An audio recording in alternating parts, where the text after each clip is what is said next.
Olá, tudo bem com vocês? O tema do nosso Tira Dúvidas é o Estado Novo. Após a proclamação da República, o Estado Novo foi a primeira experiência de regime ditatorial pelo qual passou o Brasil. Neste período, que compreende entre 1937 e 1945, o país foi governado de maneira autoritária por Getúlio Vargas.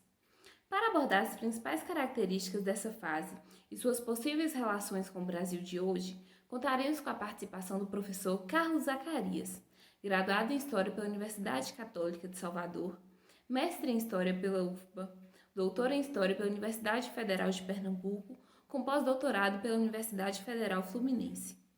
Autor de diversos livros e artigos, seus principais eixos de produção científica são comunismo, marxismo, movimentos sociais, revolução, ensino de história e historiografia.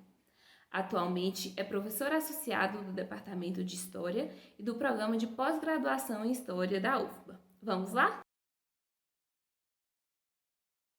O Estado Novo foi, na era Vargas, o período que vai de 1937 a 1945. O Brasil tinha vivido uma revolução em 1930, uma revolução de tipo distinta. Uma revolução que alguns chamam de revolução passiva. Não era uma revolução que a gente se acostumou a ver pelo mundo, não tinha semelhança com a Revolução Francesa, não tinha semelhança com a Revolução Russa, não tinha semelhança com revoluções cujo povo participa ativamente. Esse tipo de revolução que existiu em 1930 foi chamada, por um estudioso chamado Antônio Gramsci, de revolução passiva. Os historiadores compreendem que 1930 no Brasil foi uma espécie de revolução passiva, porque era uma revolução sem revolução. Ou nos termos de um governador de estado na época, de Minas Gerais, Antônio Carlos de Andrade Silva, que dizia: façamos a revolução antes que o povo a faça. A Revolução de 30, entretanto, levou ao poder Getúlio Vargas.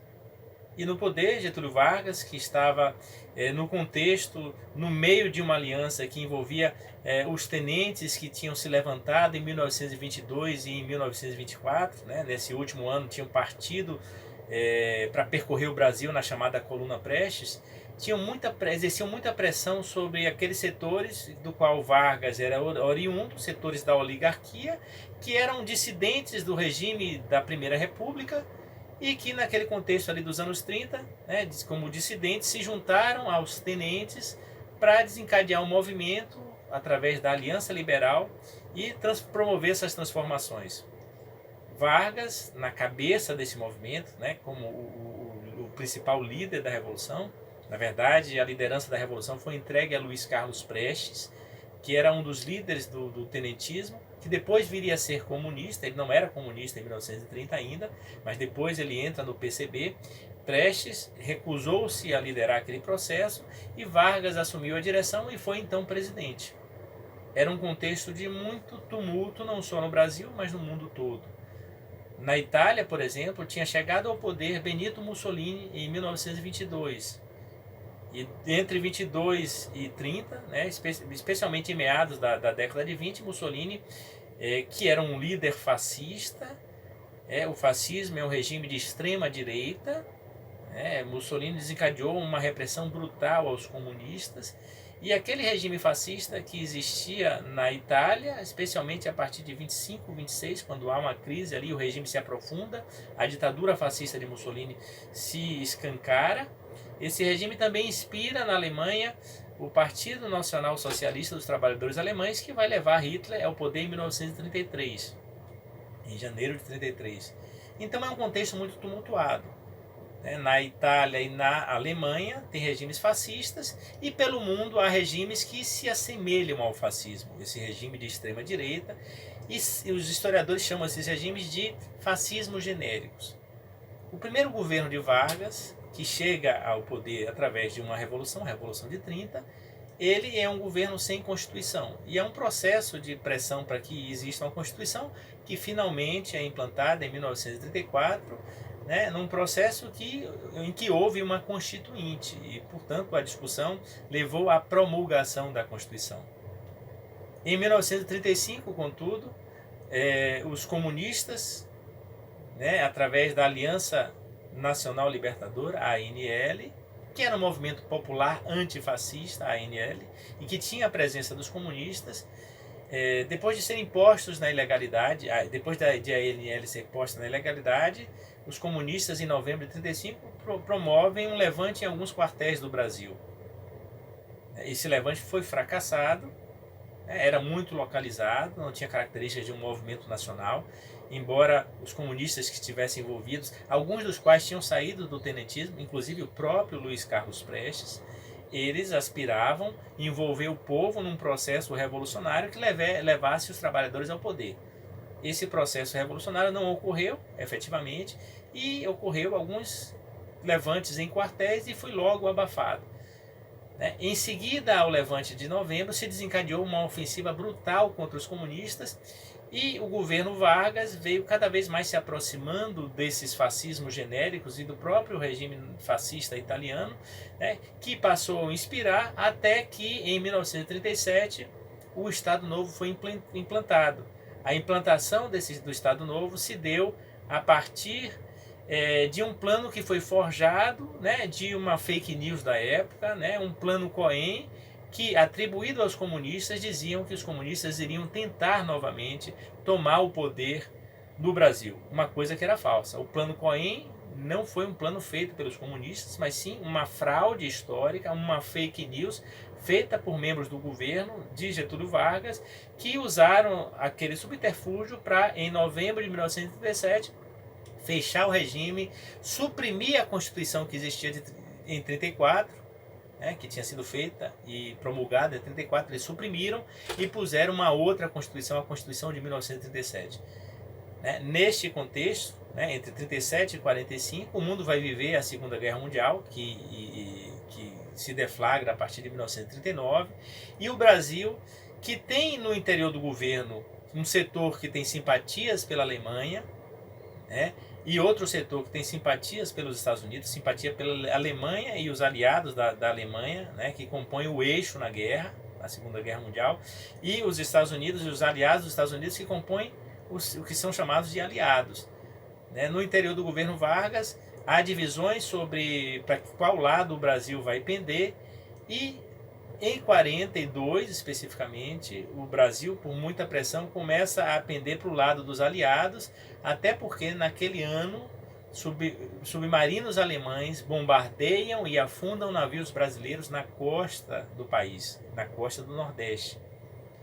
Morre quase 1000 pessoas nesse contexto aí, e os corpos dos navios afundados vêm parar na costa de praias paradisíacas do Nordeste, inclusive de Morro de São Paulo, ou do litoral norte do Brasil, até do norte da Bahia até a região de Sergipe. Há uma imensa comoção, as pessoas vão para as ruas exigir que o governo Vargas declare guerra ao eixo, e efetivamente isso acontece.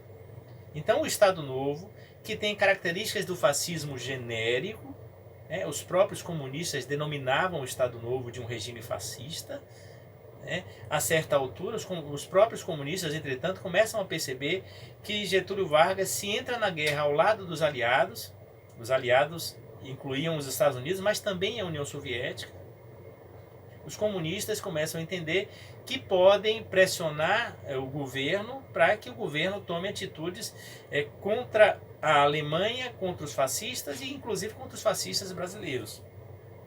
O regime do Estado Novo foi um regime brutal, que reprimiu os comunistas, mas reprimiu também toda a oposição.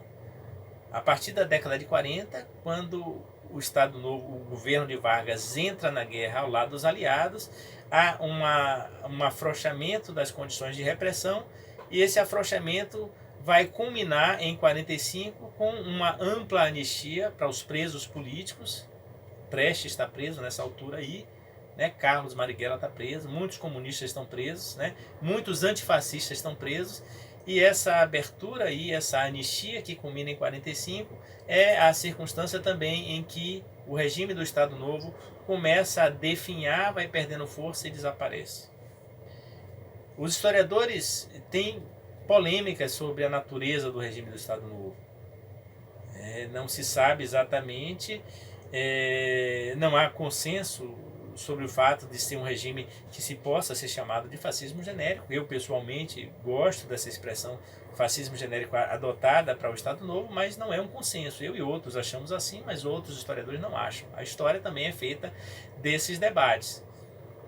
O que todos compreendem é que, de fato, houve uma ditadura no Brasil e essa ditadura do Estado Novo, que tinha o mesmo nome da ditadura que existia em Portugal, o Estado Novo Português foi implantado em 1933 e tinha na cabeça um regime que durou muito mais do que o regime brasileiro, que durou muito mais do que o regime fascista italiano e nazista alemão, que é o regime salazarista, que também era um fascismo genérico, que existiu até abril de 1974. O salazarismo existiu como um fascismo genérico até abril de 74. Na vizinha da Espanha, na vizinha de Portugal e Espanha, havia o franquismo, que foi um regime implantado depois da Guerra Civil Espanhola, que foi de 36 a 39.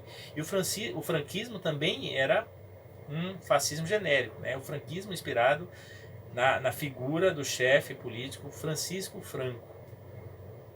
Há divergências sobre a natureza do regime, mas há percepção clara de que havia uma ditadura no Brasil durante o Estado Novo, e essa ditadura perseguiu opositores, suprimiu direitos, mesmo que a certa altura esses direitos comecem a ser reinstituídos e até ampliados, porque é justamente no regime do Estado Novo que se cria a legislação trabalhista. O objetivo de criação da legislação trabalhista da parte de Vargas não era tanto o objetivo de conceder direitos aos trabalhadores, mas sobretudo de controlar os sindicatos e as organizações dos trabalhadores. Então era uma forma de oferecer com a mão direito, porque ali surge a legislação trabalhista. Inclusive a CLT, Consolidação das Leis do Trabalho, é de 1943, ela junta as leis que vão sendo criadas e consolida essas leis em 1943, isso é muito importante para os trabalhadores, isso não é apenas uma concessão, a gente pode pensar assim, dar com a mão, mas para tirar com a outra, mas na verdade essa concessão é fruto da luta dos trabalhadores de diversas décadas. Então esses direitos que vão existir ali, eles tinham também a intenção de suprimir a luta de classes, de evitar que os conflitos de classes, que são inexoráveis da sociedade capitalista, continuassem criando situações de polarização, de confronto.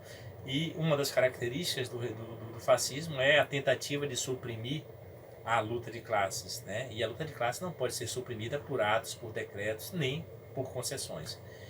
Então o regime do Estado Novo é um dos regimes mais importantes para a gente estudar, é um período intenso da Era Vargas, e a Era Vargas em si é uma era essencial para a gente compreender a história do Brasil, já que Getúlio Vargas é um dos principais líderes, reconhecidamente como um dos mais importantes líderes que dirigiram o país na nossa história.